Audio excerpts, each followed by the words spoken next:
Maître Carpé, bonsoir. Bonsoir.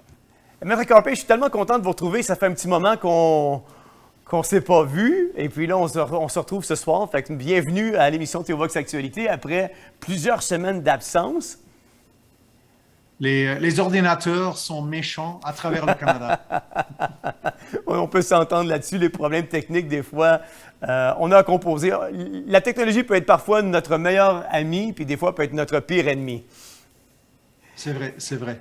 Maître Capé, il y a un dossier qui me fascinait, puis je voulais m'entretenir avec vous ce soir sur ce dossier-là, qui était la couronne qui abandonne bon nombre de contraventions contre 3 des pasteurs de la Colombie-Britannique qui avaient refusé de fermer leurs églises durant le confinement. Maître Carpé, on parle de combien de contraventions la couronne a-t-elle abandonnées?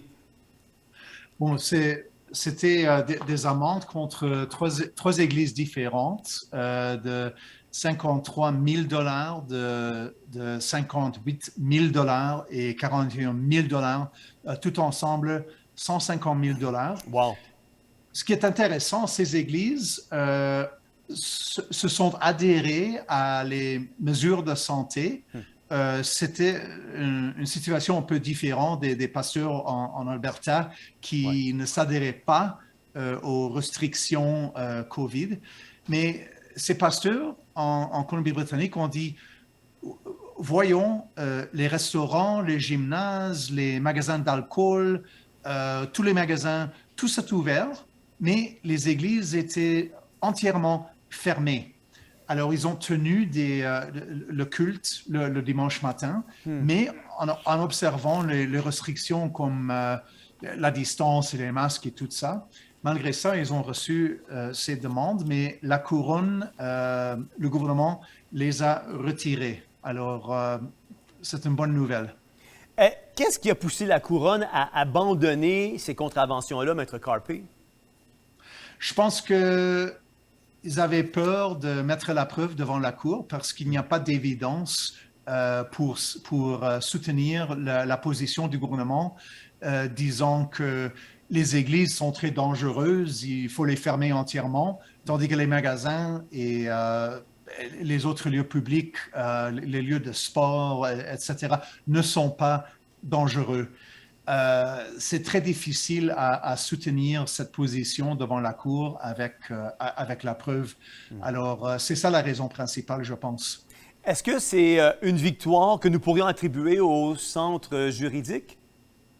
Ben, je pense que sans la représentation par des avocats, que ce soit le centre juridique ou bien d'autres avocats, ça c'est moins important, mais sans la représentation d'un avocat qui va dire au gouvernement, écoutez, on ne dit pas que nous sommes coupables, mais on va faire la bataille devant la Cour et on va te forcer à mettre la preuve devant la Cour.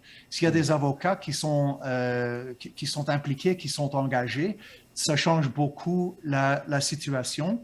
Et on a vécu la même chose en Alberta, au Saskatchewan, en Manitoba, en Ontario. Je ne peux pas dire malheureusement que tous les amendes ont été retirées. Il y a quand même des batailles qu'il faut faire encore. Mais cela nous est arrivé plusieurs fois dans les derniers 6 à 9 mois dans plusieurs provinces que la couronne a retiré euh, le processus. En quoi cette victoire pourrait être importante pour le centre juridique, pour les libertés constitutionnelles? C'est encourageant et ça nous rappelle il faut faire la bataille. On voit si on force le gouvernement à démontrer sa position, on ne gagne pas toujours, mais lorsqu'on ne participe pas dans la bataille, on perd toujours, toujours. Ouais. Tandis que si on dit on va s'engager, on va faire la bataille devant la Cour, même si on perd la majorité du temps, on ne perd pas toujours. Et c'est très important. Je pense que le Canada et le Québec seraient dans une position encore pire Ouais. dans les 2 dernières années s'il n'y avait pas des avocats qui poussaient contre l'agenda du gouvernement. Assurément, assurément, Maître Carpé. Est-ce que cette victoire-là, Maître Carpé, vous redonne du moins espoir en le système de justice au Canada? Et pourquoi? En partie, oui. Oui. Jusqu'à maintenant, on n'a pas eu beaucoup de décisions qui ont été faites directement au sujet du confinement, des mesures de santé. On a une perte en Manitoba. Dans les autres provinces, toutes les actions en justice se déroulent, se démarchent, ne sont pas terminées. Il est trop tôt pour rendre jugement sur les jugements. Oui, oui, oui. On le sait, Maître Carpe, en Alberta, ça a été, durant le confinement, ça a été une province qui a été assez totalitaire. On parle de 3 pasteurs en Alberta qui avaient été emprisonnés. On parle de pasteur Tim Stevens de la Fairview Baptist Church. On parle du pasteur Arthur Pelosi qui est de Cave of Adullam qui a été aussi emprisonné. Et on parle de James Coates qui est pasteur à Grace Life Church. Dernièrement, en Alberta, on a annoncé la démission du premier ministre Jason Kenney. Que pensez-vous de la démission du premier ministre Jason Kenney? Est-ce que vous pensez que c'est rattaché à la façon dont il a géré la crise COVID? Grandement, oui. Cela a joué un très grand rôle.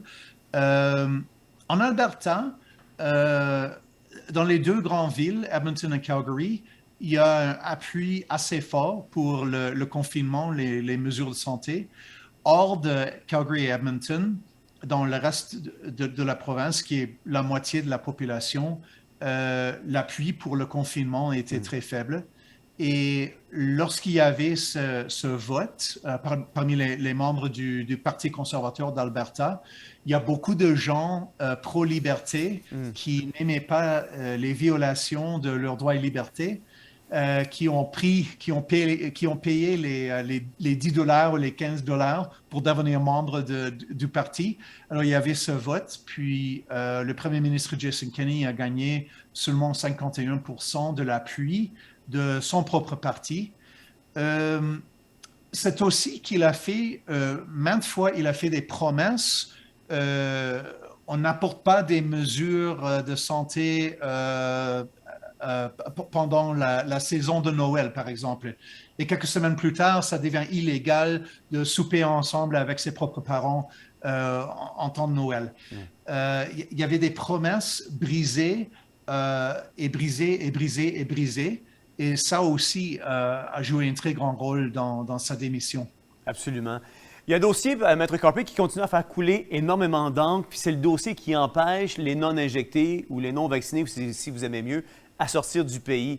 La Cour fédérale a rendu une ordonnance et fixé une date pour le procès d'une contestation judiciaire intentée par le Centre de justice, votre organisation, visant à invalider les exigences du gouvernement fédéral en matière de vaccination obligatoire pour les voyageurs aériens, ce qui comprend l'interdiction de voyager, qui va être entendue le 19 septembre 2022. Cependant, il y a 2 semaines, il y a 3 partis qui ont refusé la fin des mesures restrictives pour les voyages aux non-injectés. C'était le NPD, les libéraux et le Bloc québécois.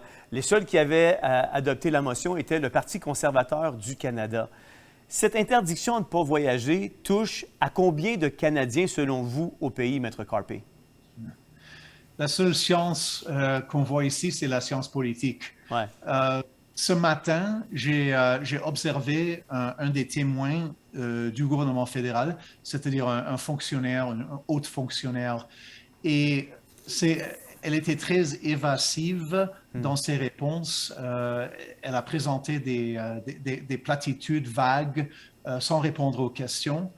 Et je pense que juridiquement, le gouvernement fédéral est dans une position difficile parce qu'en fait, c'est le gouvernement qui doit démontrer que les non-vaccinés ou les non-injectés sont vraiment une menace pour ceux et celles qui ont pris ce vaccin.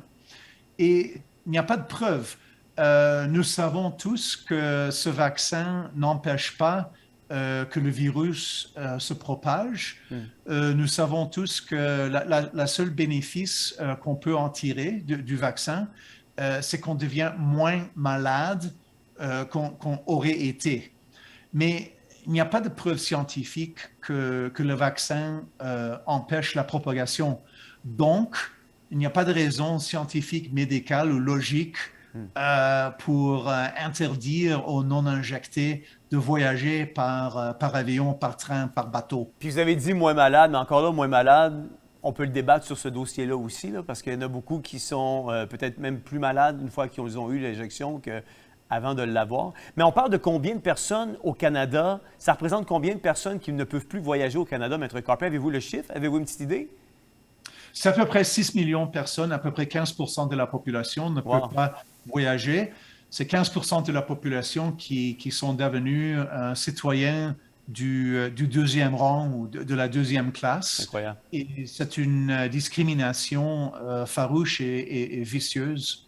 Ouais. Dans ce dossier-là là, que vous pilotez, Maître Carpet, vous représentez notamment dans le dossier l'honorable Brian Peckford et Maxime Bernier. Parce que je sais qu'il y a eu des interrogatoires qu'on m'a rapportés aujourd'hui du centre juridique avec ces gens-là, des interrogatoires privés. Comment vont les interrogatoires par rapport au dossier en cour fédérale concernant l'obligation du passeport vaccinal dans les avions? Bon, nous, de notre côté, on a 11 témoins, y inclut 5 experts scientifiques médicaux, des médecins. Côté du gouvernement, ils ont 16 témoins, y inclut 5 experts.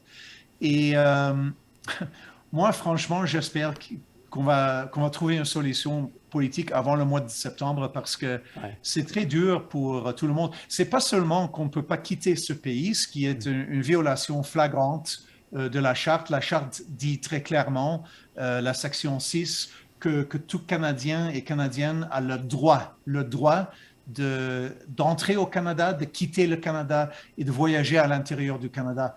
Alors, c'est une violation très forte et surtout avec l'été qui s'en vient, il y a beaucoup de monde qui veulent voyager, non pas seulement à l'étranger, mais aussi au Canada. Moi, j'aimerais bien te rendre visite à Montréal, encore, comme l'a déjà fait dans le passé. Alors, il est possible, et ceci, ce n'est qu'une théorie, peut-être complotiste, que le Premier ministre Trudeau ne va pas tolérer que les Autochtones ne peuvent pas prendre un avion au Canada pour avoir une réunion avec le pape qui va venir au mois de juillet. Et il est possible que le gouvernement fédéral, pour cette raison politique, va dire, bon, on va enlever ces restrictions parce que c'est embarrassant pour le gouvernement s'il y a des personnes autochtones qui ne peuvent pas voyager pour rencontrer le pape lorsque le pape est au Canada.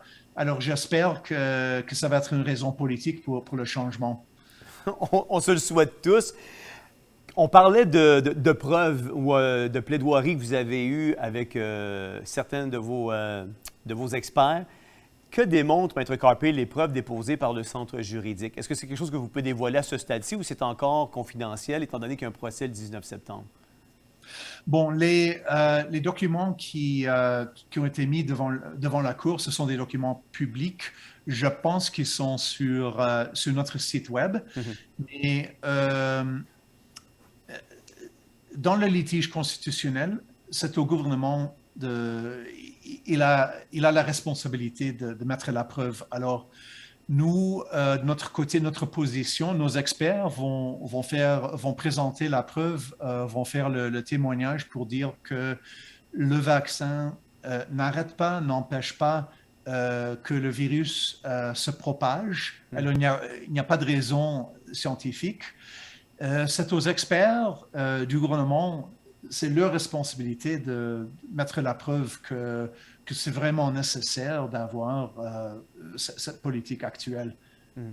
Vous, il y a quelque temps, on avait parlé, vous et moi, Maître Carpet, dû à la loi sur les mesures d'urgence qui était en vigueur, on avait comme suspendu la Charte canadienne des droits et libertés. C'est comme si elle n'avait pas autant préséance dans les derniers 2 ans qu'elle en a eu dans les années précédentes.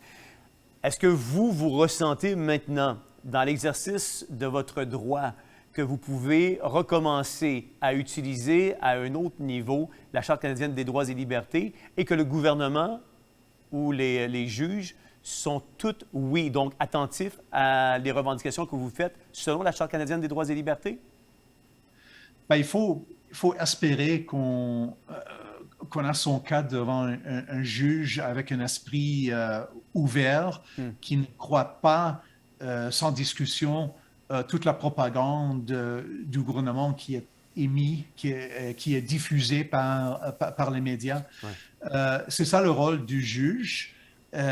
Il doit écouter attentivement avec un esprit ouvert, sans préjugés. Alors, mais je craigne qu'il y a des juges qui croient tous ce qu'ils entendent par les médias, ouais. Surtout les médias en anglais mainstream, qui reçoivent tous le financement du gouvernement. Ouais. Et si on a un juge comme ça qui croit tout ce qu'il écoute provenant de Radio-Canada, par exemple, là, ça devient très difficile devant la Cour. Mm-hmm. On a parlé du dossier pour les non-injectés, de pouvoir être capable de revoyager. Êtes-vous optimiste pour un renversement, Maître Carpe? Oui, je suis optimiste. On ne sait jamais, mais je crois que la preuve du gouvernement, surtout dans ce dossier, dans ce cas, de cette action en justice, surtout celle-ci, le gouvernement a des preuves très faibles. Je pense que ça va être difficile pour un juge de rendre un jugement en faveur du gouvernement. Quand même, il est important que les Canadiens, que les Québécois continuent à parler à leurs propres députés, surtout au Québec, par exemple, parce que là, vous avez des députés libéraux et bloquistes, pas beaucoup de députés conservateurs. C'est très important au Québec que les gens appellent, puis écrivent, envoient des courriels à leurs députés pour dire, écoutez, vous imposez beaucoup de souffrance. Il y a des gens qui ne peuvent pas dire au revoir à leur mère mourant, leur père mourant, qui ne peuvent pas voyager pour étudier, pour travailler, pour voir leurs enfants. Pour voir la cérémonie de matriculation pour les étudiants universitaires qui étudient hors de son propre province. Alors, il est important que les gens expriment leurs opinions à leurs députés pour dire arrêtez, c'est fou, c'est de la folie de continuer avec ces politiques non scientifiques, anti-scientifiques. Ma dernière question pour vous ce soir, avec ce que vous venez de dire, dans la pratique de vos fonctions, Maître Carpe, est-ce que vous pensez vraiment que c'est quelque chose qui peut faire une différence si les citoyens se mobilisent et puis ils appellent ou envoient une lettre à leurs députés? Parce qu'ici, je vais vous dire, on a eu le premier ministre François Legault qui, dans une émission de télévision, avait dit on est majoritaire, puis quand on est majoritaire, les 2-3 premières années, on écoute plus ou moins les sondages où on gère un peu comme on pense. Mais la dernière année, quand on va en élection, on écoute un peu plus les sondages puis le pouls des gens. Est-ce que vous pensez vraiment que, étant donné qu'on est dans un gouvernement majoritaire, par exemple au Québec, que si on écrit à nos députés, ça va faire une différence? Absolument. On a vu au mois de février avec les camionneurs, ce mouvement a donné le message à tous les Canadiens qui n'étaient pas seuls dans leur opposition contre le confinement. Et avec la manifestation paisible à Ottawa, à travers en Alberta, au Saskatchewan, dans toutes les provinces ou presque, ces mesures ont tombé moins rapidement au Québec, malheureusement. Mais ça, c'est un exemple que les politiciens voyaient qu'il y avait un appui populaire pour les camionneurs. Et un fait intéressant, les Québécois ont donné plus d'argent aux camionneurs en relation de la population de Québec. L'appui financier des Québécois pour les camionneurs était plus fort que dans toutes les autres provinces. Alors, je sais qu'il y a beaucoup de gens au Québec qui détestent cette oppression et ces attaques contre nos droits et nos libertés. Mais Il faut l'exprimer parce Absolument. que le silence, ça n'aide personne. Exactement. Maître Carpé, c'est tout le temps qu'on avait. Merci beaucoup de vous être rendu disponible pour répondre à nos quelques questions, en concordance notamment avec tout le travail que vous faites pour permettre aux 6 millions, aux 15 des Canadiens de pouvoir revenir et être capables de voyager. On vous l'apprécie beaucoup. Merci beaucoup, Maître Carpé. Le plaisir est le mien. Au revoir. À la prochaine. C'est un dossier qui est fort important. Quand on parle de 15 de la population, qui donne environ 6 millions de Canadiens qui ne peuvent plus voyager, qui sont, comme Maître Carpé le dit, devenus des citoyens de second rang. Je pense que c'est un dossier qui est extrêmement important, qui mérite notre attention. Et on sait que dans les médias plus traditionnels, on n'en parle pas sur une base régulière. On va se faire un devoir, nous, de vous tenir au courant. Et peut-être, qui sait, si la pensée que Maître Carpé nous a communiquée par rapport au rassemblement du pape qui vient pour les Autochtones, je pense au mois de juillet, il a dit, se concrétise et donne la permission aux Autochtones non injectés de voyager. Peut-être qu'à ce moment-là, on va voir des choses changer. Mais néanmoins, on ne va pas fonder trop d'espoir là-dessus. On va vous tenir au courant de l'évolution de tout ce que le Centre juridique pour les libertés constitutionnelles sont en train de mettre en place dans un plaidoyer. Donc, on va vous tenir au courant de tout ce qui se passe dans les semaines qui suivent.